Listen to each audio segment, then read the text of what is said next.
الشيطان الرجيم بسم الله الرحمن الرحيم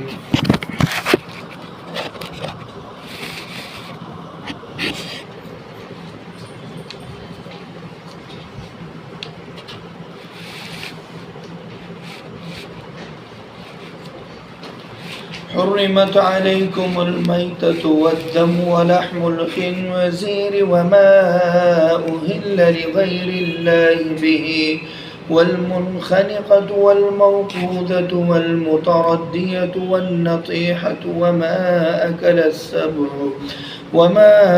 السبع إلا ما ذكيتم. صدق اللہ العظیم. پارہ نمبر 6 سورہ مائدہ آیت نمبر 3 کی تفسیر چل رہی ہے. کل کچھ چیزیں تفسیر میں رہ چکی تھی کہ اللہ تبارک و تعالیٰ نے حرام کیا ہے تم پر مردار جانور کو اور بہتے ہوئے خون کو، دمم مسفوحہ جسے کہتے ہیں، اور خنزیر کے گوشت کو. خنزیر کا جو گوشت ہے وہ حرام ہے، اور اس کے بال اور اس سے اجزاء سے تیار کی ہوئی چیزیں بھی حرام ہیں. اس سے پہلے بتایا گیا تھا کہ چاہے وہ کیمیکل ہو، صابن ہو، فاؤنڈیشن ہو، میک اپ کی چیزیں ہو، یہ ساری چیزیں حرام ہیں، اس لیے کہ اس میں سور کی چربی ملی ہوئی ہوتی ہے. فرماتے وما اہل لغیر اللہ بھی، اور اللہ کے نام کے علاوہ کسی اور کا نام لے کر جو جانور ذبح کیا جاتا ہے وہ بھی مسلمانوں کے لیے حرام ہے. کسی دیوی دیوتا کے نام پر جانور کو ذبح کیا گیا تو وہ بھی حرام ہے، اور کسی ولی اور کتب اور ابدال کے نام پر اگر جانور ذبح کیا گیا کہ یہ سوچ کر کہ گائے، بیل اور بھینس اور بکری چڑھاوا چڑھایا جاتا ہے، منتیں مانگی جاتی ہے، بلی چڑھائی جاتی ہے، یہ ساری شکلیں حرام ہیں. اور کوئی اگر شخص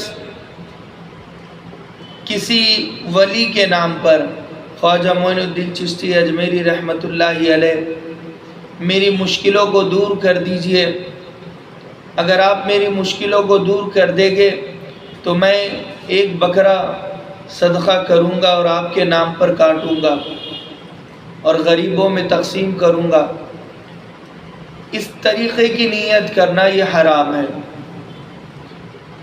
ہاں واسطہ مانگ سکتے ہیں، وَابْتَغُوا إِلَيْهِ الْوَسِيلَةَ، یہ کہہ سکتے ہیں کہ اے اللہ خواجہ معین الدین چشتی اجمیری رحمۃ اللہ علیہ کے صدقے طفیل میں ہماری دعا قبول کر دے، حضرت محمد مصطفیٰ صلی اللہ علیہ وسلم کے صدقے طفیل میں ہماری دعا قبول کر دیجئے.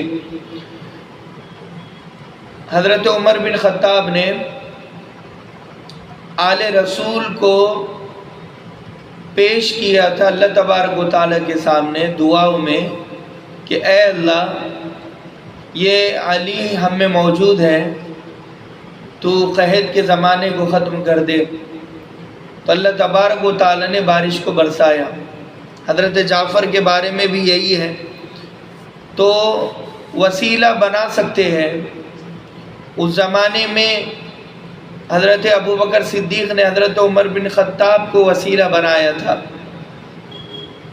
اور اللہ کے نبی صلی اللہ علیہ وسلم نے حضرت حسن اور حسین کو وسیلہ بنایا تھا. تو یہ تو ٹھیک ہے کہ اے اللہ حسن اور حسین کے صدقے طفیل میں ہماری دعا قبول کر دے، لیکن یہ کہنا حسن اور حسین سے کہ ہماری پریشانی آپ دور کر دیجئے، ہماری آخرت بنا دیجئے، جو چیزیں ہم اللہ سے مانگتے ہیں وہ چیزیں اگر کسی غیر اللہ سے مانگیں گے تو حرام ہے۔ اللہ تبارک و تعالیٰ سے ہم صحت، عافیت، عزت، شہرت، دولت، خوشحالی مانگتے ہیں، یہی چیزیں اگر حضرت علی سے مانگیں گے تو حرام ہے۔ علی مشکل کشا، حاجت روا، حرام۔ اور یہ کہنا کہ علی یہ خدا سے بڑھ کر طاقت کے مالک ہے، یہ حرام ہے۔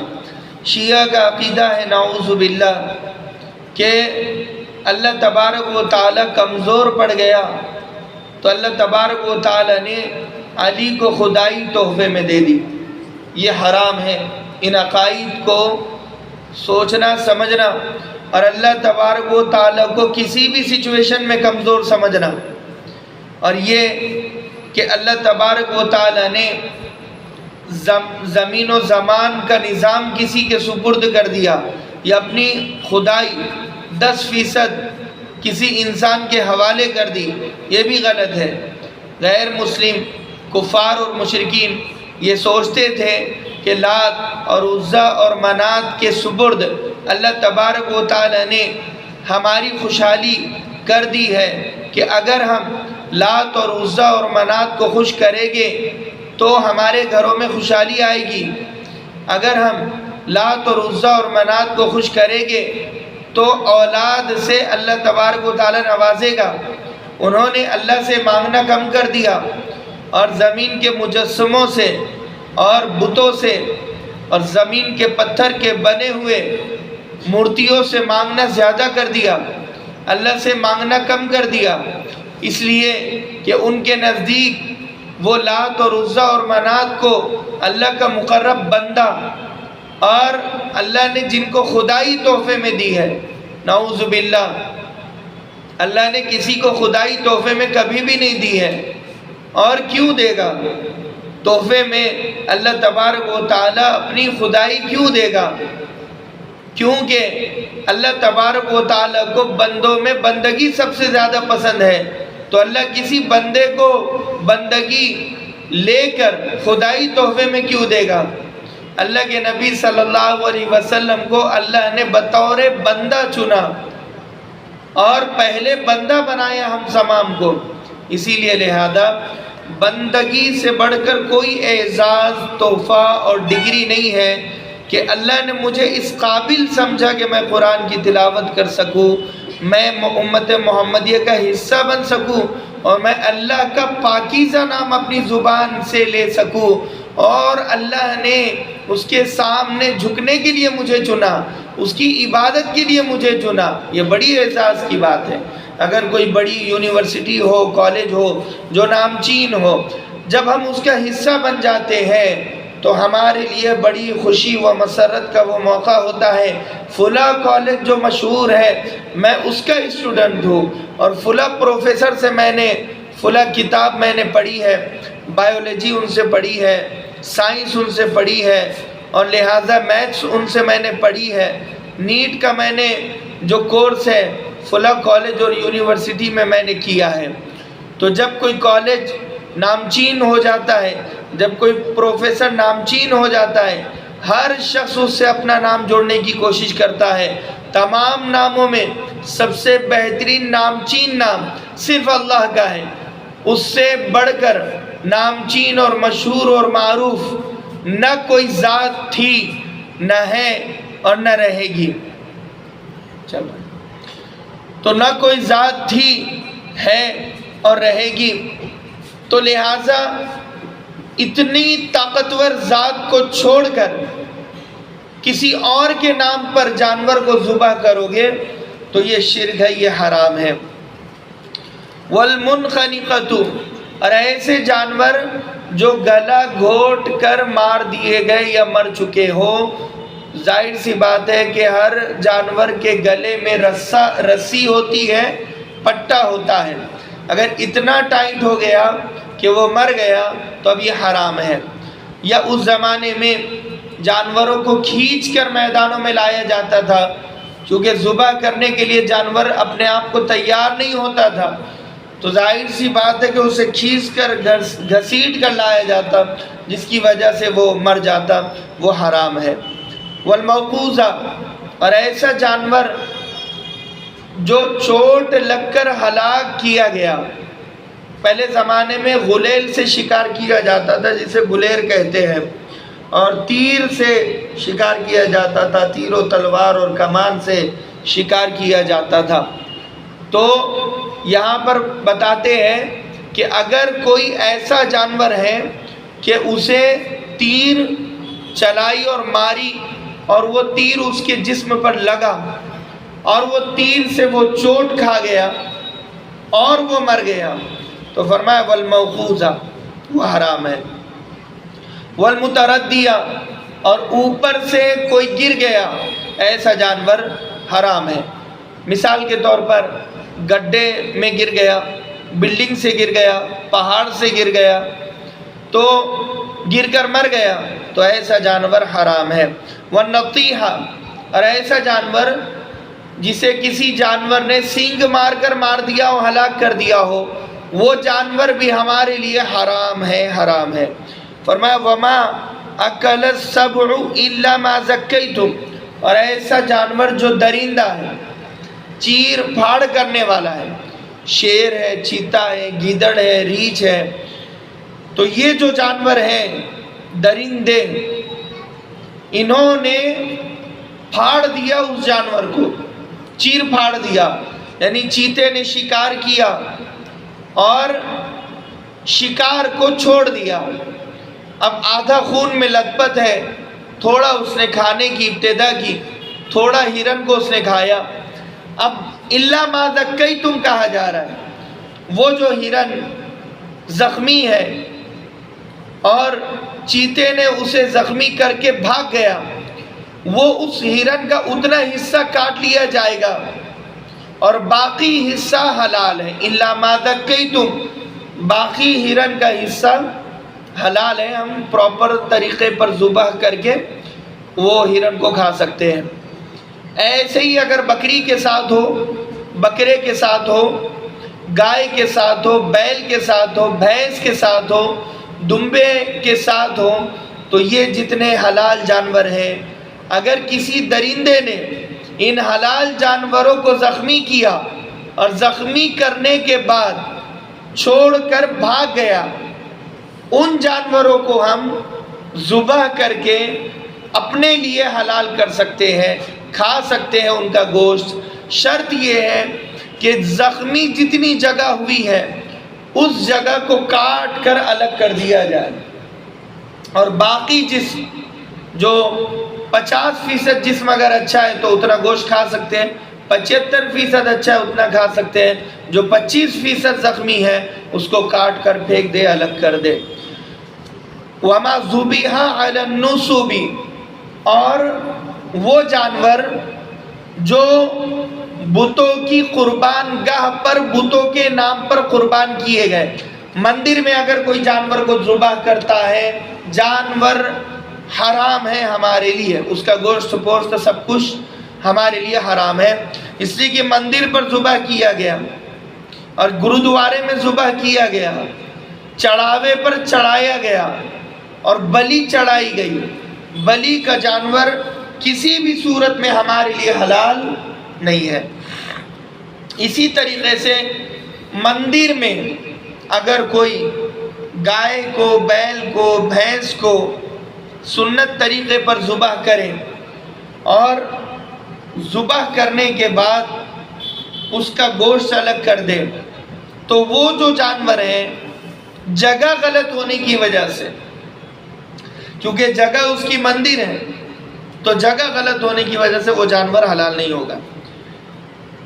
وَأَن تَسْتَقْسِمُوا بِالْأَزْلَامِ، فرماتے ہیں اور وہ تیر جو تمہاری قسمت کا فیصلہ کرتے ہیں، وہ تیر کی قرعہ اندازی بھی حرام ہے۔ کس طریقے پر کہ پہلے کے زمانے میں کعبۃ اللہ شریف میں ایک تھیلا رکھا ہوا تھا، اس تھیلے میں 10 تیر رکھے ہوئے تھے، جس میں سے 6 تیروں پر لا کا لفظ لکھا ہوا تھا، یعنی نہیں۔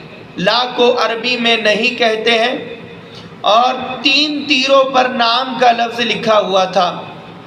پہلے 6 تیروں پر نہیں اور باقی 3 تیروں پر ہاں کا لفظ تھا. کل ملا کر 9 تیر ہو گئے. اور ایک تیر بلینک تھا، خالی تھا، اس پر کچھ بھی لکھا ہوا نہیں تھا. تو جب یہ لوگ کسی سفر کا ارادہ کرتے تو وہ تیر کو نکال کر دیکھتے. کسی کو سفر کرنا ہے تو وہ تھیلے کے پاس جاتا، آنکھ بند کرتا اور ایک تیر نکالتا. اس تیر پر اگر ہاں کا لفظ ہوتا تو اس کا مطلب ہے اچھا شگون ہے، سفر کرنا چاہیے.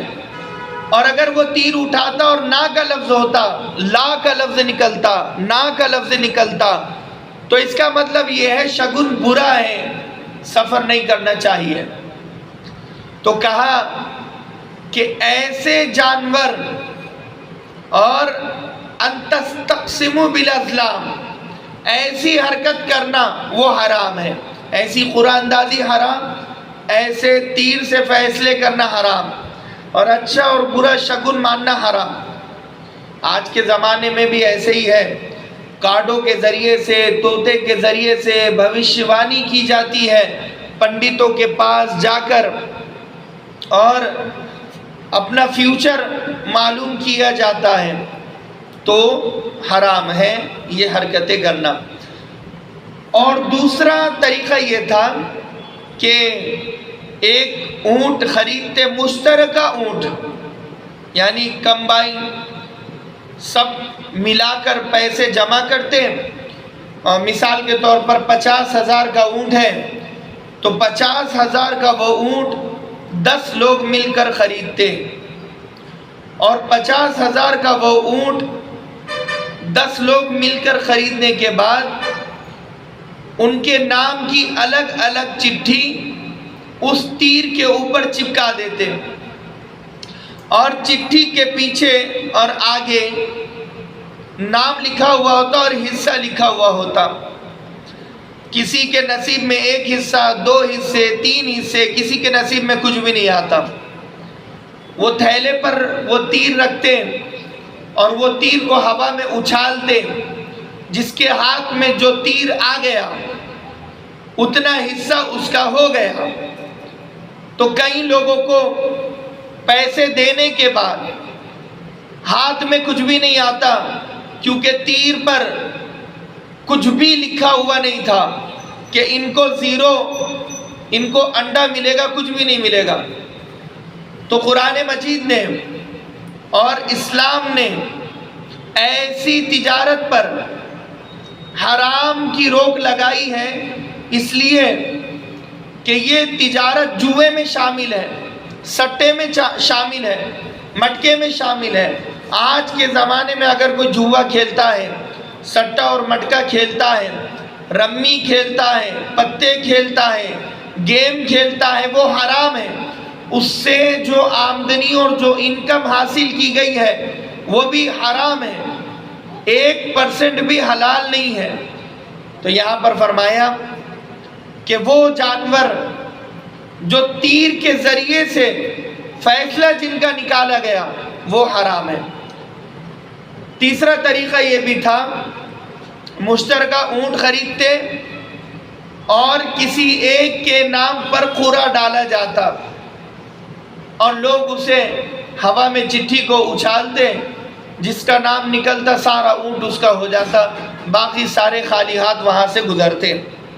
تو یہاں پر فرمایا وَأَن تَسْتَقْسِمُوا بِالْأَزْلَامِ، تمہارے تیر جو تمہاری قسمت کا فیصلہ کرتے ہیں وہ حرام ہے. آج کے زمانے میں کارڈ اور طوطا اور بھوشیوانی کی جاتی ہے، کنڈلی نکالی جاتی ہے، اچھا شگن برا شگن مانا جاتا ہے. یہ ہندوانہ رسم و رواج ہے، یہ ہندوؤں کی چال چلن ہے. یہ مسلمان کو سوٹ نہیں کرتا کہ وہ مسلمان ہو اور مسلمان ہونے کے بعد اچھا یا برا شگن مانے. بلی راستہ کاٹ گئی تو اچھا یا برا شگن مانے. اگر کوئی عورت گھر میں آ گئی اور بچی بیمار ہو گئی تو یہ مان لے کہ فلاں عورت آئی ہے تو اس کی وجہ سے میری بچی بیمار ہوئی ہے۔ عورتیں آج بھی جب کسی کے گھر میں جاتی ہے تو دونوں پیروں کو دھوتی ہے اور پھر اس کے گھر میں اس کی انٹری ہوتی ہے۔ وجہ یہ ہے کہ ہمارے پیر منحوس ہیں، راستے سے چل کر آئے ہیں، کہیں یہ منحوسیت تمہارے گھر میں نہ آ جائے، اسی لیے 3 مرتبہ پیر دھوئے جاتے ہیں اور پھر گھر میں پرویش کیا جاتا ہے اور انٹری کی جاتی ہے اور بات چیت کی جاتی ہے۔ بعض لوگ گوشت جب لے کر جاتے ہیں تو گوشت کو اوپر سے نیچے تک اتارتے ہیں اور جانور کے نام پر پھینک دیتے ہیں کہ اس پر بری آتما ہے، اور بری آتما کو بھوگ چڑھایا جاتا ہے۔ یہ بھی غیر مسلموں کا طریقہ ہے کہ وہ جب کھانا کھاتے ہیں تو کوئی کوے کو بھوگ چڑھاتا ہے، کوے کے نام پر روٹی کا نوالا بنایا اور سائیڈ میں رکھ دیا، چاول کا نوالا بنایا اور سائیڈ میں رکھ دیا۔ اور کسی کے گھر میں جاتے ہیں تو وہ بھی پیر دھوتے تھے، اب بھی دھوتے ہیں، اور کسی کے گھر سے آئے تو پیر دھوتے ہیں۔ تو یہ چیزیں مسلمانوں میں سرایت کر گئی، آ گئی بے دینی کی وجہ سے، اور زیادہ تر ہندوؤں میں رہنے کی وجہ سے۔ یہی ہے کہ بلی راستہ کاٹ گئی، یہ ان میں تھا، طوطا بول رہا ہے تو ان میں تھا، کوا بول رہا ہے تو ان میں تھا کہ مہمان آنے والا ہے، الو اگر چیخ رہا ہے تو آج کی رات منحوس ہے۔ اماس اور پونم کا عقیدہ ان کا تھا، اماس کو برا وہ مانتے تھے، پونم کو برا وہ مانتے تھے۔ مسلمان کا عقیدہ یہ ہے کوئی رات منحوس نہیں ہے، کوئی دن منحوس نہیں ہے، کوئی گھڑی منحوس نہیں ہے، کوئی لمحہ منحوس نہیں ہے، نہ سورج منحوس ہے، نہ چاند منحوس ہے، نہ انسان منحوس ہے، نہ جانور منحوس ہے، نہ کوئی لمحہ اور موقع منحوس ہے۔ منحوس اس کو انسان کا عمل بناتا ہے۔ آج کے رمضان، آج کا دن اگر میں گناہوں میں گزار دوں تو میں نے اس دن کو منحوس بنایا اپنے گناہوں کی وجہ سے۔ اگر میں نماز نہیں پڑھوں تو میں نے منحوس بنایا اپنے دن کو نماز نہیں پڑھنے کی وجہ سے۔ میری بچی بیمار ہو گئی تو یہ میرے بدعملی کی وجہ سے بیمار ہوئی ہے، کسی اور کی وجہ سے بیمار نہیں ہوئی ہے۔ اور ایک جگہ پر تو میں نے عجیب طریقہ دیکھا، طلاق کی عجیب وجہ کہ ساٹا لوٹا تھا کہ شادی ہوئی اور ایکسیڈنٹ ہو گیا جس کی وجہ سے دلہن مر چکی اور دلہا زندہ رہ گیا۔ تو وہ جو دلہا زندہ رہا اور اس کی جو بیگم تھی، اس بیگم کو مجبور کیا گیا، اس دلہے کو کہا گیا کہ تم اسے چھوڑو، یہ منحوس ہے، کیونکہ یہ ہمارے گھر میں آئی تو ہماری بیٹی دنیا سے چلی گئی۔ اور بالآخر اس نوجوان کو، اس بچی کو طلاق دینا پڑا۔ اور مجھے بڑا افسوس ہوتا ہے کہ وہ ایسا گھرانہ تھا جو ذمہ داروں کا گھرانہ سمجھا جاتا ہے، نیکوکاروں کا گھرانہ سمجھا جاتا ہے، جو دین کے داعی سمجھے جاتے ہیں، قرآن پڑھنا جانتے ہیں، دعوت کا کام جانتے ہیں، دعوت کا کام کرتے ہیں۔ ایسے گھرانے میں جب یہ عقیدے ہو گئے عورتوں کے، تو اس کا مطلب یہ ہے کہ ایمان کمزور ہے۔ اور یہ بھی چیز کہ جب کسی کا انتقال ہوتا ہے تو وہ گھر منحوس ہو گیا، گھر کو بدلو، گھر بدلنا ہے، محلہ بدلنا ہے، شہر بدلنا ہے۔ اگر ہمارے بیٹے کا انتقال محرم کے مہینے میں ہوا تو محرم کو منحوس سمجھ لیا، اگر ہمارے بیٹے کا انتقال محرم کے مہینے میں پیر برہان میں ہوا تو پیر برہان کو منحوس سمجھ لیا، اگر ہمارے بیٹے کا انتقال محرم کے مہینے میں پیر برہان میں 2023 میں ہوا، 2023 کو منحوس سمجھ لیا۔ اگر ہمارے بیٹے کا انتقال محرم کے مہینے میں، پیر برہان میں، 2023 میں اگر جمعہ کے دن ہوا اور عصر کے وقت ہوا تو عصر کی گھڑی کو منحوس سمجھ لیا۔ فلاں ڈاکٹر نے علاج کیا، علاج سکسیسفل نہیں ہوا، اس ڈاکٹر کو منحوس سمجھ لیا۔ کیا تم نے زندگی اور موت کو ڈاکٹر سے جوڑا؟ کیا تم نے زندگی اور موت کو مہینوں سے جوڑا؟ کیا تم نے زندگی اور موت کو کسی انسان سے جوڑا؟ اگر ہمارا عقیدہ اللہ پر ہے کہ زندگی دینے والا اللہ، موت دینے والا اللہ، تو یہ جو بہن ہمارے گھر میں آئی ہے اور ہم سمجھ رہے ہیں اس بہن کے گھر میں آنے کی وجہ سے ہماری بیٹی بیمار ہو گئی، تو وَمِن شَرِّهِ وَالْخَيْرِهِ مِنَ اللَّهِ تَعَالَى وَالْبَعْثِ بَعْدَ الْمَوْتِ کہ اچھی اور بری تقدیر کا مالک اللہ اچھائی کو اللہ سے جوڑے، برائی کو اللہ سے جوڑے، صحت کو اللہ سے جوڑے اور بیماری کو اللہ سے جوڑے، زندگی کو اللہ سے جوڑے، موت کو اللہ سے جوڑے۔ یہ جو مرا ہے اس کو مارا ہے اللہ تبارک و تعالی نے، یہ جو زندہ ہے یہ زندہ ہے اللہ تبارک و تعالی کی وجہ سے۔ کسی اور سے ان چیزوں کو جوڑنا اپنے ایمان کو خطرے میں ڈالنا ہے۔ تو یہاں پر فرمایا وَأَن تَسْتَقْسِمُوا بِالْأَزْلَامِ ذَلِكُمْ فِسْقٌ، یہ فسق و فجور ہے، یہ بڑا گناہ ہے، بڑا گناہ ہے، بڑا گناہ ہے۔ ان چیزوں کو غلط سمجھ لینا کسی انسان کو۔ فرمایا اليوم یئس الذین کفروا من دینکم، آج کافر مایوس ہو گئے کہ وہ مذہب اسلام کو ہرا دیں گے، اس چیز سے مایوس ہو گئے، مذہب اسلام کے مغلوب ہونے سے مایوس ہو گئے۔ اسلام کو مٹانے کی سازش پہلے سے نہیں ہمیشہ سے ہوئی ہے اور ہمیشہ ہوتی رہے گی، اور کل بھی ہوتی تھی، آج بھی ہوتی ہے اور کل بھی انشاءاللہ ہوگی، ضرور ہوگی، مگر یہ اسلام ضرور پھیل کر رہے گا، مٹے گا نہیں۔ فرمایا کہ آج کافر مایوس ہو گئے، الیوم یئس الذین، آج کافر مایوس ہو گئے کہ وہ اسلام کو مٹا دیں گے، اس بات سے مایوس ہو گئے۔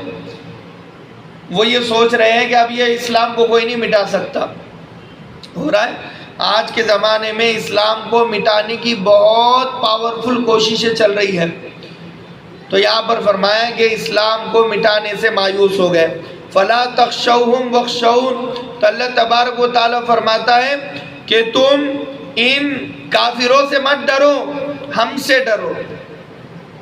اللہ سے ڈرنے کی ضرورت ہے، کسی سسٹم سے، کسی حکومت سے، کسی کافر سے ڈر جانا یہ اللہ تبارک و تعالیٰ کے بندے ہونے کے خلاف ہے۔ اللہ کا بندہ صرف اللہ سے ڈرتا ہے اور کسی سے نہیں ڈرتا۔ فرمایا الیوم اکملت لکم دینکم، آج ہم نے دین کو تمہارے لیے مکمل کر دیا۔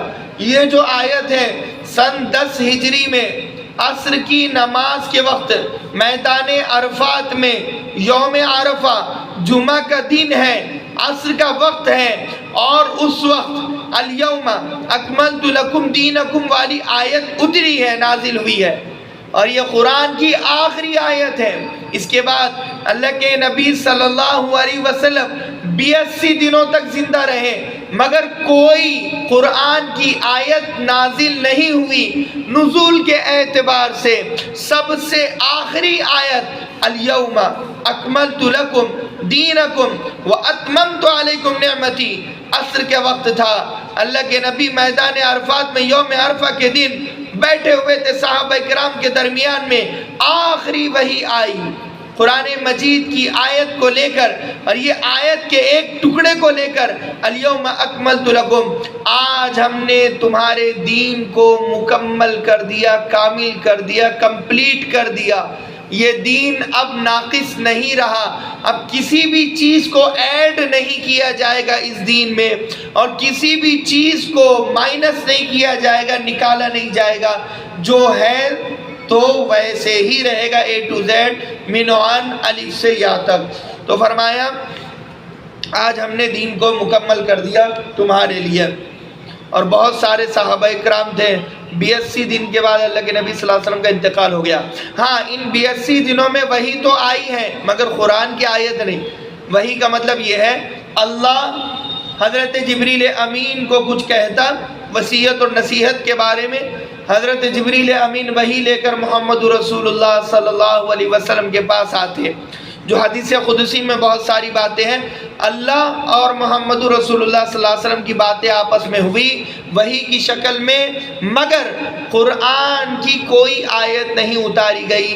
آخری آیت یہی تھی، الیوم اکملت لکم دینکم واتممت علیکم نعمتی، اور ہم نے نعمت کو مکمل کر دیا تم پر، ورضیت لکم الاسلام دینا، اور ہم نے مذہب اسلام کو بطور دین تمہارے لیے پسند کر دیا ہمیشہ کے لیے۔ فمن اضطر فی مخمصۃ غیر متجانف لإثم، جو لوگ بہت زیادہ شدت کی بھوک کی حالت میں، بھوک کے عالم میں تڑپ رہے ہیں، وہ مجبور ہو گئے کہ اتنی پیاس لگ رہی ہے کہ حلق سوکھ گیا، تو اتنی مجبوری کی حالت میں شدت کی پیاس لگ رہی ہے، تو اب اللہ تبارک و تعالیٰ کہتے ہیں حرام چیزیں ہم ان کے لیے ایسی سچویشن میں جان بچانے کے لیے حلال کر دیتے ہیں۔ کیا وہ جان بچانے کے لیے شراب پی سکتا ہے، مگر صرف جان بچانے کے لیے، اور اتنی پیے جس سے بچ جاتی ہے، پوری بوٹل پینے کی اجازت نہیں ہے، صرف ایک ڈھکن پینے کی اجازت ہے۔ ایک ڈھکن پینے سے اگر اس کی جان بچ رہی ہے ٹیمپروری وقتی طور پر، تو وہ ایک ڈھکن پینے کی اجازت ہے۔ اگر کوئی وہ ایک ڈھکن بھی نہیں پیتا، بہت ہی زیادہ متقی اور پرہیزگار ہے، نہ شراب پیتا ہے نہ حرام لقمہ کھاتا ہے، اور مر جاتا ہے، تو ایسا شخص گناہگار ہے۔ کہ ہم نے تمہیں سہولت دی تھی کہ تم شراب پی کر یا خنزیر کا گوشت کھا کر اپنی جان بچا سکتے تھے، پھر تم نے اپنی جان کیوں نہیں بچائی؟ تمہیں چاہیے تھا کہ تم اپنی جان بچا لیتے، ٹیمپروری وقتی طور پر جان بچا لیتے، پھر بعد میں توبہ کر لیتے، اور پھر زمزم پی لیتے، پانی پی لیتے، اور حلال گوشت یا لقمہ یا کھانا کھا لیتے۔ توبہ اللہ معاف کرنے کے لیے تیار تھا۔ یہ جو راستہ ہے، یہ جو گنجائش ہے، اور یہ جو سہولت ہے، فیسلٹیز ہے، یہ اللہ تبارک و تعالی نے دی ہے۔ تم کو اللہ کی فیسلٹی کو ایکسیپٹ کرنا چاہیے تھا، تم جو نہیں کر رہے ہو تم غلطی پر ہو۔ تو یہاں پر فرمایا فَمَنِ اضْطُرَّ فِي مَخْمَصَةٍ، اگر بہت زیادہ بھوک اور پیاس لگی ہوئی ہے شدت کی، غیر متجانف لإثم، لیکن تمہاری نیت پیٹ بھرنے کی نہ ہو کہ خنزیر کا گوشت اور شراب حلال ہے، مگر صرف جان بچانے کے لیے، کہ یہ نیت نہ ہو کہ خوب شراب پینے کی یا خوب خنزیر کا گوشت کھانے کی، ٹکا اور کباب بنانے کی، سالن بنانے کی، صرف نیت تمہاری اپنی جان بچانے کی ہونی چاہیے۔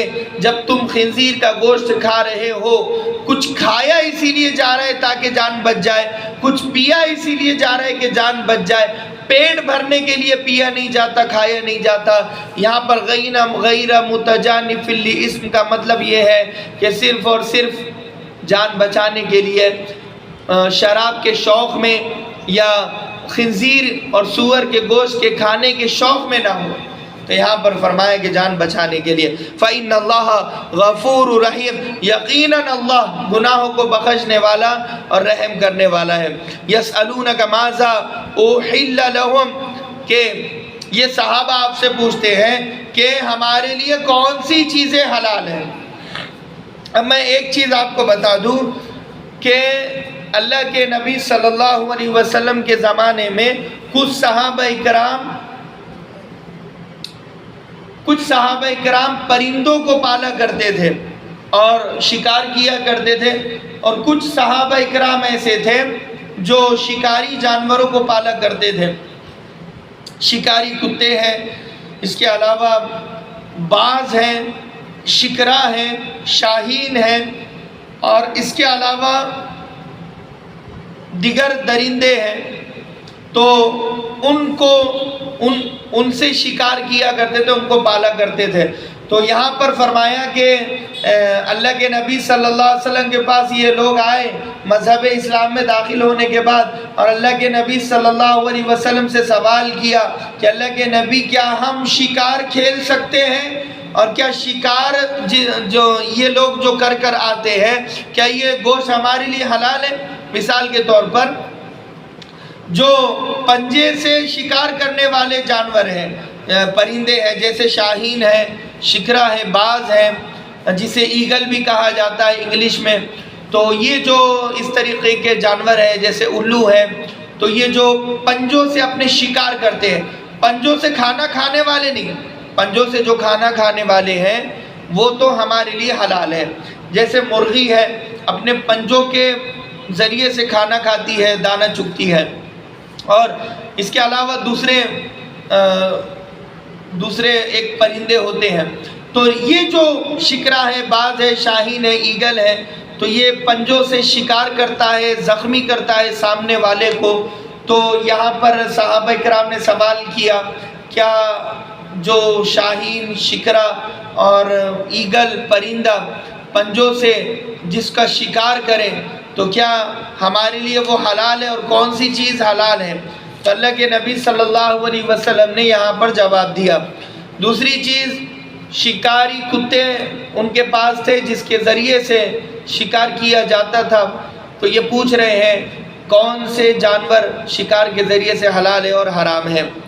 تو یہاں پر فرمایا قل احل لکم الطیبات، اے محمد صلی اللہ علیہ وسلم ان لوگوں سے کہہ دیجئے کہ تمہارے لیے تمام پاکیزہ چیزوں کو اللہ تبارک و تعالی نے حلال کر دیا ہے، یعنی تمام پاکیزہ جانور اور پرندے تمہارے لیے حلال ہے۔ وما علمتم من الجوارح مکلبین تعلمونہن مما علمکم اللہ، وہ جانور جن کو تم نے سکھایا ہو، ٹرین کیا ہو اللہ کے بتائے ہوئے طریقے پر۔ بعض لوگ کتوں کو ٹرین کرتے ہیں کہ شکار کیسے کرتے ہیں، اور بال پھینکتے ہیں، وہ کتا بال لے کر آتا ہے، یا کوئی اور چیز پھینکتے ہیں، یا کتا انہیں کاٹتا نہیں ہے، کسی اور کو کاٹتا ہے، ٹرین کرتے ہیں۔ کتا کی جو سونگھنے کی صلاحیت ہوتی ہے وہ زیادہ ہوتی ہے، تو پولیس والوں کے پاس بھی بعض اب تک کتا ہوتا ہے، اور بہت سارے فائدے اٹھائے جاتے ہیں کتے کے ذریعے سے۔ تو یہاں پر فرمایا کہ لہذا وہ شکاری جانور جن کو تم نے بخوبی انداز میں ٹرین کر دیا، 101% تم نے اچھے سے اس شکاری کتے کو سکھا دیا کہ شکار کیسے کیا جاتا ہے۔ اب اس کی 3 علامتیں بتائی ہیں حضرت امام اعظم ابو حنیفہ نعمان بن ثابت رحمۃ اللہ علیہ نے۔ پہلی علامت یہ ہے کہ لہذا جب وہ کسی کو زخمی کرے تو اسے چھوڑ دے، یعنی شکاری کتے کا کون سا شکار حلال ہے میں وہ بتا رہا ہوں، اور کون سا ٹریننگ یافتہ ہو گیا، یعنی اب اسے سکھا دیا گیا، اب مزید اسے سکھانے کی ضرورت نہیں ہے۔ شریعت کی نظر میں یہ حلال شکاری کتا ہے، اسے کہا جاتا ہے۔ پہلی کنڈیشن یہ ہے کہ وہ زخمی کرے اور اسے چھوڑ دے۔ دوسری کنڈیشن یہ ہے کہ خود نہ کھائے، خود ہرگز نہ کھائے شکار کیے ہوئے کو، یعنی خود نے اس نے شکار کیا مگر جس کا شکار کیا اس کو یہ خود نہ کھائے بلکہ اپنے مالک کے پاس واپس لے کر آئے۔ تیسری چیز، مالک جانے کے لیے کہے تو جائے، مالک رکنے کے لیے کہے تو رکے۔ چوتھی چیز، بسم اللہ مالک کو پڑھنا چاہیے، اگر وہ شکاری کتے کو چھوڑتا ہے تو بسم اللہ اللہ اکبر کہہ کر وہ شکاری کتے کو اس شکار پر چھوڑے گا، وہ شکاری کتا جا کر اس کا شکار کرے گا، اور لہذا اپنے مالک کے لیے وہیں پر چھوڑ دے گا۔ شکار وہ کرے گا اور وہیں پر چھوڑ دے گا، مالک کو آواز دے گا، مالک اس کے پاس جائے گا اور کتے نے جہاں پکڑا ہے اس کو کاٹ دے گا، اتنے حصے کو کاٹ دے گا، اور باقی حصہ اس کے لیے حلال ہے، وہ کھا سکتا ہے۔ تو یہاں پر فرمایا پانچویں کنڈیشن یہ ہے کہ وہ شکاری کتے کو جب مالک چھوڑے تو اس کے ساتھ عام جاہل کتا شامل نہ ہو۔ ہوتا بھی یہ ہے کہ یہاں پر سوال کیا تھا حضرت عدی بن حاتم نے، جو حاتم تائی کے بیٹے تھے، انہوں نے اللہ کے نبی صلی اللہ علیہ وسلم کے پاس سن 10 ہجری میں گئے اور اسلام قبول کیا ہے۔ یہی الیوم اکملت لکم والی جو آیت نازل ہوئی ہے، اس آیت کے اترنے سے کچھ دیر پہلے انہوں نے کلمہ پڑھا تھا۔ حضرت حاتم تائی کے بیٹے عدی بن حاتم نے اللہ کے نبی صلی اللہ علیہ وسلم سے سوال کیا، اللہ کے نبی ہم شکار کھیلتے ہیں، ہمارا مشغلہ، مصروفیت اور تجارت اور بزنس وہی ہے، تو ہمیں بتائیے کہ شکار کون سا حلال اور کون سا حرام ہے۔ اللہ کے نبی نے فرمایا کہ تم بسم اللہ اللہ اکبر نام لے کر چھوڑا کرو، اس نام پر تمہارا جانور اٹھایا جائے گا۔ اور دوسری چیز یہ ہے کہ لہذا یہ جو بسم اللہ اللہ اکبر کہا جا رہا ہے، تو یہ جو جانور نے شکار کیا وہ اکیلا شکار کرے، عام کتا اس کے ساتھ مل کر شکار نہ کرے، جو ٹرین نہیں کیا ہوا ہے، سکھایا ہوا نہیں ہے۔ ایک عام کتا اگر اس کتے کے ساتھ مل جائے گا اور دونوں مل کر شکار کریں گے تو ممکن ہے کہ اس کتے کی نیت کھانے کی ہو۔ یہاں پر بتایا گیا کہ یہ جو شکاری کتا اور جانور اور پرندہ ہے، ان کی نیت خود کے پیٹ بھرنے کی نہ ہو بلکہ مالک کی وفاداری کی نیت ہو۔ وہ جو شکرا، وہ جو شاہین اور وہ جو الو یا کوئی بھی پرندہ ہم نے کسی اور پر چھوڑا ہے جو ہمارا پالتو ہے، تو یہ ہمارا پالتو پرندہ شکار کر ہی اس نیت سے رہا ہے کہ میرے مالک کہ شکار کا انتظام ہو جائے، خود کے پیٹ کی اسے فکر نہ ہو۔ یہ وفاداری کو جانچا اور پرکھا جا رہا ہے۔ شکاری کتے کے بارے میں یہی ہے کہ وہ شکاری کتے کو پیٹ بھرنا مقصد نہ ہو، اپنے مالک کی وفاداری اور مالک کے حکم کو ماننا مقدم وہ رکھتا ہے۔ تو فرمایا کہ یہ 5 چیزیں اس میں دیکھی جائے گی، زخمی کرتا ہے یا نہیں کرتا، اور جہاں شکار کرتا ہے تو اس کو چھوڑ دے، مالک کے لیے خود نہ کھائے بلکہ کسی اور کتے کے ساتھ مل کر شکار نہ کرے، اسپیشل اپنا ایک شکار خود کرے، کسی اور کے ساتھ مل کر شکار نہ کرے۔ اور چوتھی چیز بسم اللہ اللہ اکبر مالک پڑھے، 5ویں چیز۔ تو یہ 5 چیزوں کا خاص طور پر خیال رکھا جائے گا۔ فَكُلُوا مِمَّا أَمْسَكْنَا عَلَيْكُمْ، تو تم کھاؤ اس میں سے جو تمہارے شکاری جانور نے شکار کیا اور پھر رک گیا، وہ تمہارا انتظار میں رکا ہوا ہے، تو تم جاؤ اور شکار سے فائدہ اٹھاؤ۔ وَاذْكُرُوا اسْمَ اللَّهِ عَلَيْهِ، اور اللہ کا نام اس پر لو، وَاتَّقُوا اللَّهَ، اور اللہ سے ڈرو، إِنَّ اللَّهَ سَرِيعُ الْحِسَابِ، یقیناً اللہ بہت جلد حساب لینے والا ہے۔ الْيَوْمَ أُحِلَّ لَكُمُ الطَّيِّبَاتِ، آج حلال کر دی گئی ہے تمہارے لیے تمام پاکیزہ چیزوں کو، تمہارے لیے حلال کر دیا گیا۔ یہ مسلمانوں سے اللہ تبارک و تعالیٰ کہہ رہا ہے۔ کون سی پاکیزہ چیزیں؟ فرمایا وَطَعَامُ الَّذِينَ أُوتُوا الْكِتَابَ حِلٌّ لَكُمْ، وہ کھانا جو اہل کتاب کا ہو وہ تمہارے لیے حلال، اور تمہارا کھانا اہل کتاب کے لیے حلال۔ اہل کتاب کہتے ہیں کتاب والے، یعنی انجیل والے اور توریت والے اور زبور والے۔ تو یہاں پر فرمایا اہل کتاب سے مراد یہودی اور عیسائی ہے۔ اہل کتاب سے مراد وہ یہودی اور عیسائی ہیں جو آج کے زمانے کے نہیں۔ آج کے زمانے کے یہودی اور عیسائیوں کا تعلق دور دور تک یہودیت سے اور عیسائیت سے نہیں ہے۔ یہ جو آج کے یہودی ہیں، آج کے جو عیسائی ہیں اور آج کے جو انگریز ہیں، یہ ملحد بنے ہوئے ہیں، دہریے بنے ہوئے ہیں، ایتھیسٹ بنے ہوئے ہیں۔ ان کا ایمان اللہ پر نہیں ہے، یہ کسی نبی کو مانتے نہیں ہیں، نہ یہ عیسیٰ علیہ السلام کو مانتے ہیں، نہ یہ حضرت موسیٰ علیہ السلام کو مانتے ہیں، نہ یہ حضرت عزیر علیہ السلام کو مانتے ہیں، نہ یہ توریت کو ہو بہو مانتے ہیں، نہ یہ انجیل کو مانتے ہیں، نہ یہ زبور کو مانتے ہیں، نہ یہ قرآن کو مانتے ہیں۔ انہیں ان چیزوں سے مطلب نہیں ہے، بلکہ یہ لا دینیت والے ہیں، لا مذہب والے ہیں، کسی خدا کو نہیں ماننے والے ہیں، خدا کا سرے سے انکار کرنے والے ہیں۔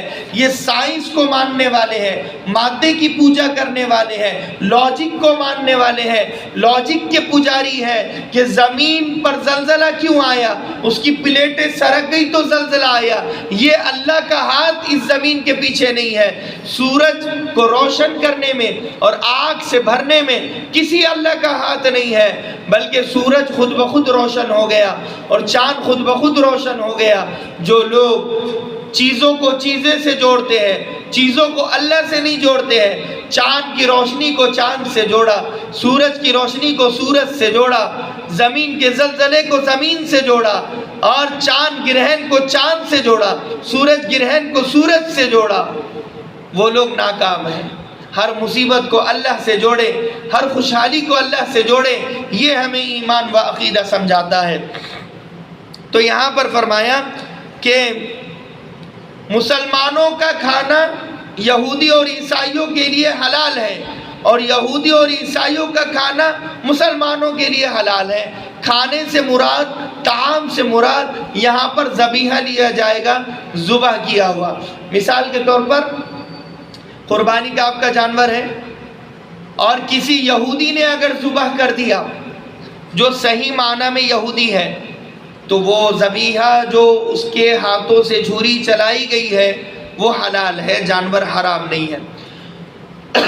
کوئی عیسائی ہے جو صحیح معنی میں عیسائی ہے، جو حضرت عیسیٰ کو نبی مانتا ہے، اللہ کو اللہ مانتا ہے، اور اللہ کے نبی کو آخری نبی مانتا ہے، تمام پیغمبروں کو پیغمبر اور نبی کو نبی اور کتابوں کو کتاب مانتا ہے، ایمان میں کامل ہے، اکمل ہے، مکمل ہے، تو ایسا شخص جو کامل، اکمل، مکمل ہو، یہودی ہو، عیسائی ہو، تو ایسا یہودی، ایسا عیسائی اگر ہمارے جانور کو ذبح کرتا ہے، چھری چلاتا ہے اس کے گلے پر، تو وہ جانور کا کھانا ہمارے لیے حلال ہے، اس لیے کہ وہ اللہ کو اللہ ماننے والا یہودی اور عیسائی کو عیسیٰ علیہ السلام کو ماننے والا اور موسیٰ علیہ السلام کو ماننے والا ہے، جس کا عقیدہ پختہ ہو، قوی ہو، طاقتور ہو، تو لہذا ان کا ذبیحہ حلال ہے۔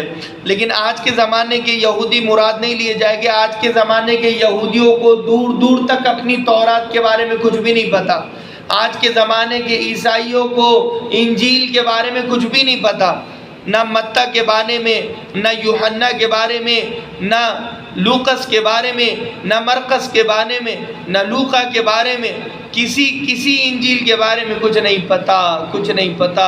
تو لہذا آج کے زمانے کا اگر کوئی گورا ہمارے پاس آئے اور کہے کہ ہم اسے ذبح کرنا چاہتے ہیں، ہم اسے پرمیشن نہیں دیں گے، اس لیے کہ وہ گورا ہے، صرف وہ یہودی نہیں ہے، عیسائی نہیں ہے۔ تو یہاں پر اللہ تبارک و تعالی نے کہا جو صحیح معنی میں یہودی عیسائی ہو تو وہ ذبح کرے تو اس کا ذبیحہ حلال ہے۔ فرمایا وَطَعَامُكُمْ حِلٌّ لَهُمْ، اور مسلمانوں کا ذبح کیا ہوا ان کے لیے حلال ہے۔ وَالْمُحْصَنَاتُ مِنَ الْمُؤْمِنَاتِ وَالْمُحْصَنَاتُ مِنَ الَّذِينَ أُوتُوا الْكِتَابَ مِن قَبْلِكُمْ، فرمایا کہ مسلمانوں میں سے پاک دامن مومنہ عورتیں تمہارے لیے حلال ہیں۔ یہ مسلمان مردوں سے کہا جا رہا ہے کہ مسلمانوں میں سے جو پاک دامن اور مومنہ عورتیں ہیں، جو ایمان کی پکی ہے، یقین کی پکی ہے، ایسی عورتیں مسلمانوں کے لیے حلال ہیں۔ والمحصنات من الذین اوتوا الکتاب، اور اہل کتاب کی پاکیزہ عورتیں بھی تمہارے لیے حلال ہیں۔ اہل کتاب یعنی یہودی اور عیسائی، جو یہودی عورت ہے اگر صحیح معنی میں یہودی ہے، بار بار میں کہہ رہا ہوں صحیح معنی میں یہودی ہے، تورات کو بھی مانتی ہے صحیح، قرآن کو بھی صحیح مانتی ہے، اللہ کو اللہ مانتی ہے، فرشتوں کو فرشتوں کی جگہ پر رکھتی ہے، اچھائی اور برائی کو اللہ سے جوڑتی ہے، ایمان میں کامل، یقین میں کامل، عمل میں کامل، تو لہذا ایسی پاکیزہ پاک دامن یہودی عورت سے شادی مسلمان مرد کر سکتا ہے، اور ایسی پاکیزہ عیسائی عورت سے بھی شادی مسلمان مرد کر سکتا ہے۔ مگر معاف کرنا آج کے زمانے میں ایسی عورتوں کا شارٹیج ہے جو عورتیں نیک ہو، پاکیزہ ہو، پاک دامن ہو، مسلمانوں میں ہی شارٹیج ہے، مسلمانوں میں ہی کم مل رہے ہیں، تو یہودیوں میں تو کیا ملے گے، عیسائیوں میں تو کیا ملے گے، بیچارے وہ تو 101%، بہت کم ان میں ایسے ہوگے جو کامل، اکمل، مکمل ایمان والے ہوگے، جو تورات اور زبور اور انجیل اور قرآن جن کا عقیدہ اور قرآن مضبوط ہو، انہیں تو عقیدے کے بارے میں کچھ پتہ ہی نہیں ہے، کچھ پتہ ہی نہیں ہے۔ تو لہذا آج کے زمانے کی کوئی مسلمان لڑکا اگر آج کے زمانے کی عیسائی لڑکی سے شادی کرنا چاہتا ہے تو اسے اجازت نہیں ہے۔ آج کے زمانے کی یہودی لڑکی سے اگر کوئی مسلمان شادی کرنا چاہتا ہے اس کی اجازت نہیں ہے۔ اس کی وجہ بھی میں آپ کو بتاؤں، مولانا اشرف علی تھانوی رحمۃ اللہ علیہ نے بیان القرآن میں لکھا ہے، وجہ یہ ہے کہ عورتوں کا غلبہ زیادہ ہے، ہوگا یہ کہ وہ یہودی عورت سے شادی کرے گا اور وہ یہودی اسے یہودی بنا دے گی، وہ عیسائی اسے عیسائی بنا دے گی، کیونکہ عورتوں کے غلام اور بیوی کے بندے زیادہ تر لوگ بن کر زندگی گزارتے ہیں۔ اور بیوی اگر کہے کہ بھائی یہودی بن جاؤ تو بن جائے گا، عیسائی بن جاؤ تو بن جائے گا، بیوی جو کہے وہ کرے گا، یہ بیوی کا غلام بن جائے گا اس مقام پر۔ تو لہذا فرمایا کہ آج کے زمانے میں مسلمان نوجوان لڑکوں کو بالکل بھی اجازت نہیں ہے کہ وہ یہودی اور عیسائی لڑکیوں سے شادی کرے۔ مسلمان لڑکیوں سے ہی شادی کرتے ہیں تو غلام بن جاتے ہیں، ماں پریشان ہے، باپ پریشان ہے، بہن پریشان ہے، بھائی پریشان ہے، میاں صاحب لہذا غلام بنے ہوئے ہیں، ماں کو جواب دے رہے ہیں اور باپ کو جواب دے رہے ہیں، بڑے بھائی کو دانت دکھاتے ہیں اور بڑی بہن کو آنکھیں دکھاتے ہیں، اور سب کے ساتھ اٹھ کر بیٹھ کر نہیں رہتے، مل جل کر نہیں رہتے ہیں، بیوی کو بھاری کے کپڑے دلا دیے اور ماں کو ایک چوڑی بھی نہیں دلائی ہے، اور بیوی کو بھاری بھاری میک اپ کے فاؤنڈیشن دلائے ہیں اور ماں کو کچھ بھی نہیں دلایا۔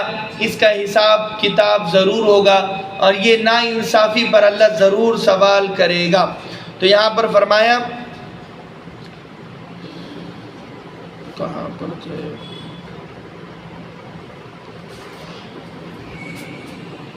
ہاں، والمحصنات من المؤمنات والمحصنات من الذين اوتوا الكتاب من قبلكم اذا آتيتموهن اجورهن، فرمایا کہ جب کسی سے تم شادی کرو، چاہے وہ یہودی ہو، عیسائی ہو، مسلمان ہو، تو نیت کیا ہونی چاہیے وہ بتا رہے ہیں۔ اذا آتیتموہن اجورہن، تمہاری نیت ان سے شادی کرنے کی ہو اور شادی کو نبھانے کی ہو۔ اجورہن کہتے ہیں مہر کے ادا کرنے کی نیت ہو، اور مہر اس زمانے میں وہ لوگ ادا کرتے تھے جن کو شادی نبھانے کی نیت تھی۔ اگر کوئی مرد مہر دے دیتا تھا اس زمانے میں تو سمجھا جاتا تھا کہ اس کی نیت شادی کو نبھانے کی ہے۔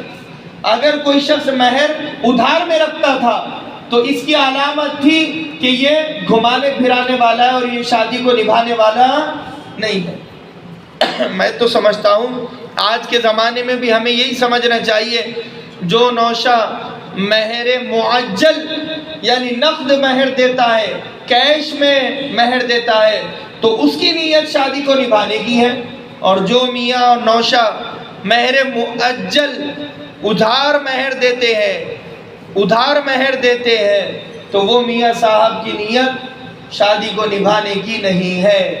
تو لال گھنٹی اور خطرہ یہیں پر ہے۔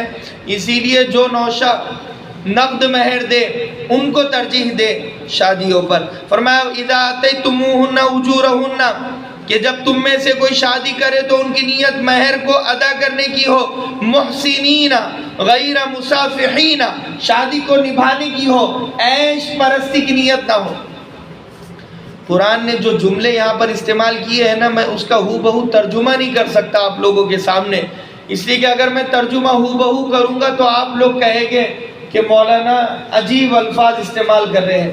اسی لیے مسافحین، صاف، صفح، یصفح، اگر ڈکشنری میں آپ ان جملوں کو دیکھ لیں گے تو اس کا ایک ترجمہ یہ بنے گا کہ صرف اس کی نیت اس خاتون سے فائدہ حاصل کرنے کی نہ ہو۔ ایک آسان جملہ میں یہ کہوں گا، مصافحین جس مرد کی نیت صرف خاتون سے فائدہ حاصل کرنے کی ہو، چاہے اس کے مال سے ہو چاہے اس کے جسم سے ہو، فائدہ حاصل کرنے کی نیت ہے، شادی نبھانے کی نیت نہیں ہے، ولا متخذی اخدان خدن یخدن، اور اس کی نیت لہذا مذاق کرنے کی نہ ہو۔ متخذی اخدان یعنی مذاق کرنے کی نیت نہ ہو، جیسے لیونگ ریلیشن شپ آپ آج کے زمانے میں مذاق بنا دیا، دو لڑکا اور لڑکی بغیر شادی کے ایک دوسرے کو سمجھنے کے لیے آپس میں ایک دوسرے کے ساتھ رہتے ہیں اور ایک دوسرے کو اتنا سمجھ لیتے ہیں کہ وہ ان کا لیونگ ریلیشن شپ والا رشتہ ٹوٹ جاتا ہے، بجائے میاں بیوی بننے کے وہ دوست بھی نہیں رہتے، پھر آپس میں دونوں الگ ہو جاتے ہیں، کیونکہ لڑکی کو لڑکے کے بارے میں سمجھ میں آ گیا، لڑکے کو لڑکی کے بارے میں سمجھ میں آ گیا، مگر دلی دور اور دانا چگ گئی۔ مسئلہ یہ ہوا کہ اب یہ دونوں ایک دوسرے کے ساتھ اکیلے رہ رہے تھے، ماں باپ کے ساتھ نہیں رہ رہے تھے، اکیلے تنہائی میں رہنے کی وجہ سے دونوں نے ایک دوسرے سے جو تعلقات بنائے ہیں اس کا نقصان لڑکی کو آگے چل کے اٹھانا پڑا۔ اب کوئی اس سے شادی کرنے کے لیے تیار نہیں ہے۔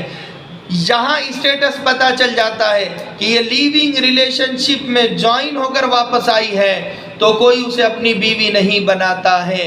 اسی لیے لہذا ایک دوسرے کو سمجھنے کے لیے کسی بھی چیز کی ضرورت نہیں ہے، ڈائریکٹ شادی کرو، شادی کے بعد کتنا سمجھنا ہے سمجھ لو۔ اب جب دوسروں کو سمجھ لو گے تو اب شوہر کے لیے بیوی کو چھوڑنا مشکل، بیوی کے لیے شوہر کو چھوڑنا مشکل، اسی لیے شادی جلدی سے کرا دیتے ہیں۔ یہ لیونگ ریلیشن شپ میں زیادہ فائدہ مردوں کا ہے اور بہت زیادہ نقصان عورتوں کا اور لڑکیوں کا ہے، بہت زیادہ نقصان۔ اگر شادی کو ایسے سمجھ لیجئے، ایک مہینے کی شادی ہو کہ بھائی ایک مہینے اگر یہ دونوں ایک دوسرے کو سمجھ لیں گے تو آگے شادی کنٹینیو رہے گی، ورنہ کنٹینیو نہیں رہے گی۔ تو میرا خیال ہے کہ ہر شادی ایک مہینے کے بعد کنٹینیو نہیں ہوگی، ہر شادی وہیں پر ختم ہو جائے گی، ہر شادی۔ اسی لیے شادی مذاق نہیں ہے، شادی کی کوئی ویلیڈیٹی نہیں ہوتی ہے، اور جیسے چل رہا ہے ویسے چلنا چاہیے، سیریس لینا چاہیے ان تمام چیزوں کو۔ وَمَن يَكْفُرْ بِالْإِيمَانِ فَقَدْ حَبِطَ عَمَلُهُ، فرمایا کہ اور جو انکار کرے ایسے ایمان کا، یعنی جو اوپر سے چیزیں آ رہی ہیں نا، حرام جانور، حلال جانور، اور حرام عورتیں اور حلال عورتیں، یہودی اور عیسائی عورتیں، تو ان تمام چیزوں پر جتنی تفسیر آج اور کل آپ کے سامنے ہوئی ہے، کامل مکمل یقین ہو کہ یہ 100% صحیح ہے جو اللہ کے